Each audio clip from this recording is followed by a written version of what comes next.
એ what's up guys, very good evening. ફરીથી આવી ગયા છે આપણે એક બિઝી વીકડે પર, જે થોડો ક્રાઉડેડ પણ છે. ટ્રાફિક તો થોડું મને મળી રહ્યો છે, અને જો કે એનું કારણ પણ છે, કારણ કે અમદાવાદમાં જર્મનીના ચાન્સેલર આવી રહ્યા છે, સાથે જ વડાપ્રધાન પણ મળશે તેમને.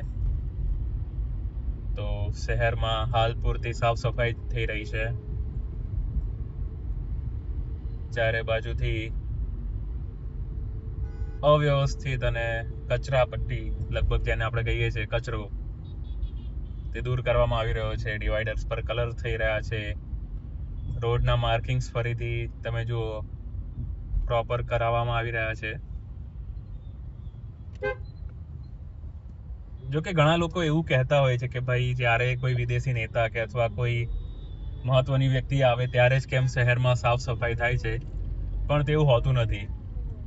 તમે જોશો છેલ્લા ઘણા સમયથી અમદાવાદ અને અમદાવાદ જેવા બીજા શહેરોમાં સ્વચ્છતા બાબતે કોર્પોરેશન અને સાથે સાથે લોકોએ પણ એક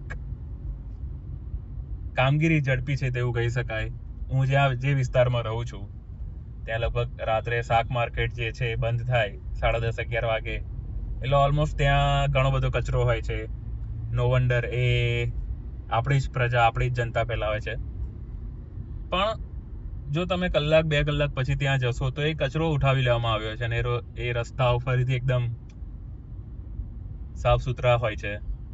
તો એ લેવલની કામગીરી અત્યારે થઈ રહી છે, ને જે પ્રશંસનીય છે. It's good kind of achievement we can say. અને જો કે એવું પણ નથી કે અમદાવાદમાં પહેલી જ વખત કોઈ ગ્લોબલ લીડર આવી રહ્યા છે. આ પહેલા ફ્રાન્સના, કેનેડાના, ઓબ્વિયસલી ચીનના શી જિનપિંગ પણ આવ્યા છે, અને ત્યારે પણ શહેરને જો કે રંગરોગાન કરવામાં આવ્યું હતું. અને હવે તો જો કે અમદાવાદ એ સમયથી ધીરે ધીરે જે લેવલે ડેવલપ થઈ રહ્યું છે, અને અત્યારે ઘણું ડેવલપ છે, તો બેટર છે કે હવે ગ્લોબલ લીડર્સને અહીં ખાસ બોલાવવામાં આવે છે એવું કહી શકાય.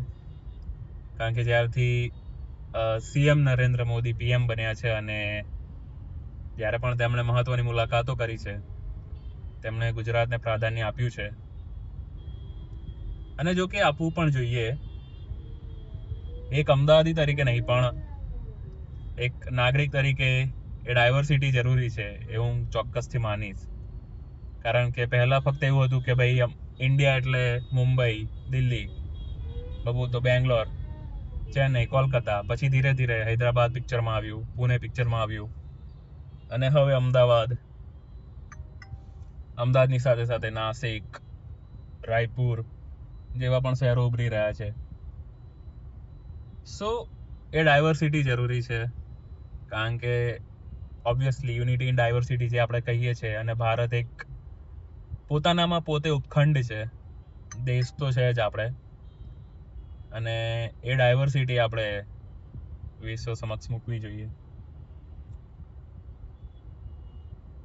અને જ્યારે કોઈ ગ્લોબલ લીડર આવે છે ત્યારે બીજો પર્સપેક્ટિવ એ પણ છે કે ગ્લોબલ મીડિયા પણ હાજર રહે છે, અને ત્યારે જે નરેટિવ બને છે, ત્યારે જે સ્ટોરીઝ જાય છે માર્કેટમાં, એ ગ્લોબલ લેવલે જાય છે, તે પણ ભારતની એક આગવી ઓળખ ઊભી કરતી હોય છે.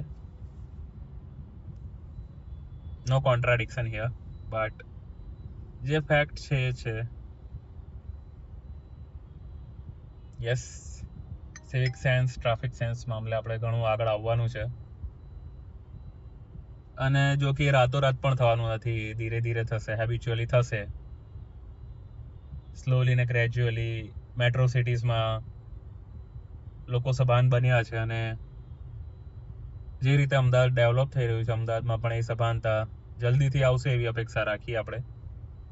કારણ કે જે પણ મોટા નરેટિવ્સ અત્યારે as a PR, as a stories social મીડિયામાં જાય છે, ત્યાં એક વાતની ચર્ચા તો થાય જ છે કે અમદાવાદ હજી સિવિક સેન્સ મામલે, ટ્રાફિક સેન્સ મામલે ઘણું પાછળ છે.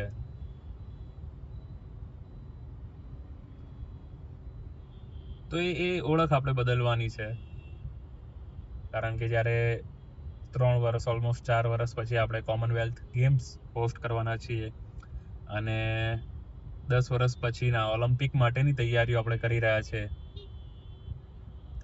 તો ત્યારે વિશ્વમાં one of the global city તરીકે આપણે ઉભરીશું અને દરેક દેશમાં લગભગ એની નોંધ લેવાશે. ત્યારે જો આવી નોંધ લેવાય તે આપણા માટે યોગ્ય નહીં કહેવાય.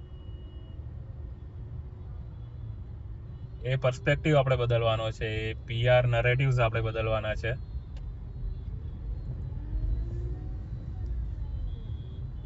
અને ચોક્કસથી આપણે કરવામાં સફળ રહીશું. બાકી જોઈએ જ્યારે જર્મનીના ચાન્સેલર અમદાવાદમાં અને ગુજરાતની વિઝિટ પર આવી રહ્યા છે, ત્યારે લગભગ વાઇબ્રન્ટ સમિટમાં પણ એ ભાગ લેવાના છે અને મેજરલી લોકોની આશા નવી બિઝનેસ ડીલ્સ પર છે.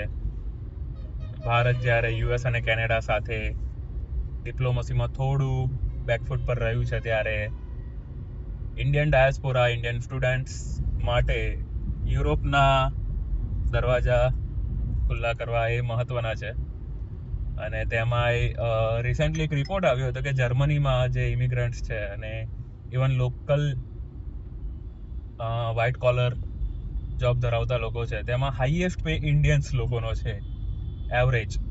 એટલે જે એવરેજ હાઈએસ્ટ પે ઇન્ડિયન્સને મળે છે એ સૌથી વધારે છે અમોંગ ધ પોપ્યુલેશન ધેર. ના ત્યાંના લોકલ વ્હાઇટ લોકોનું છે, ના બીજા કોઈ એશિયન કન્ટ્રી કે બીજી કોઈ કન્ટ્રીના લોકોનું છે, પણ ભારતીય લોકો ત્યાં સૌથી વધારે પગાર મેળવી રહ્યા છે. તો એ ઘણી સારી બાબત છે આપણા માટે. સાથે સાથે જો કે આપણે ટેક્સ પણ એટલો જ ચૂકવી રહ્યા છે અને એ ડ્યુઅલ ઇકોનોમીનો પણ ભાગ બને છે. જર્મનીમાં પણ તે ફાયદાકારક છે, સાથે સાથે ઇન્ડિયામાં પણ ફાયદાકારક છે, કારણ કે એટલું જ રેમિટન્સ ઇન્ડિયામાં આવશે. જે લોકો જર્મનીમાં સ્થાયી થયા છે, ટેકનિકલી તેઓ પોતાના પરિવારને રેમિટન્સ મોકલતા હોય છે, જેથી રૂપિયો ઇકોનોમીમાં વધારે પડતો થાય છે અને સરવાળે બધા પક્ષોને ફાયદા થાય છે. તો જર્મનીના ચાન્સેલરની આ મુલાકાત ટેકનિકલી ઇન્ડિયા માટે તો ઘણી મહત્વની છે જ, જર્મની માટે પણ ઘણી મહત્વની છે, કારણ કે ઇન્ડિયાનું ટોપ ટેલેન્ટ ત્યાં શિફ્ટ થશે અને એવી જરૂરિયાતો તેવા સંસાધનો એ લોકો આપી રહ્યા છે, ઇઝીલી એક્સેસિબલ બાબતો તેઓ રજૂ કરી રહ્યા છે, જેથી વધુ ને વધુ ટેક ટેલેન્ટ કે જે યુએસમાં શિફ્ટ થાય છે તે જર્મનીમાં શિફ્ટ થાય, એમને પણ ફાયદો મળે. અને ઓબ્વિયસલી H1B વિઝાના ફુગ્ગા પછી, એટલે ટ્રમ્પે જે રજૂ કર્યું છે એના પછી બહુ ઓછા લોકો હવે US તરફ જશે. કદાચ જે કરન્ટલી ત્યાં રહી રહ્યા છે એ લોકો પણ નવા ઓપ્શન શોધશે, ત્યારે યુરોપિયન ઓપ્શન્સ ખાસ કરીને મહત્વના બનશે. લેટ સી કેવી અને કઈ રીતે ડીલ્સ થાય છે.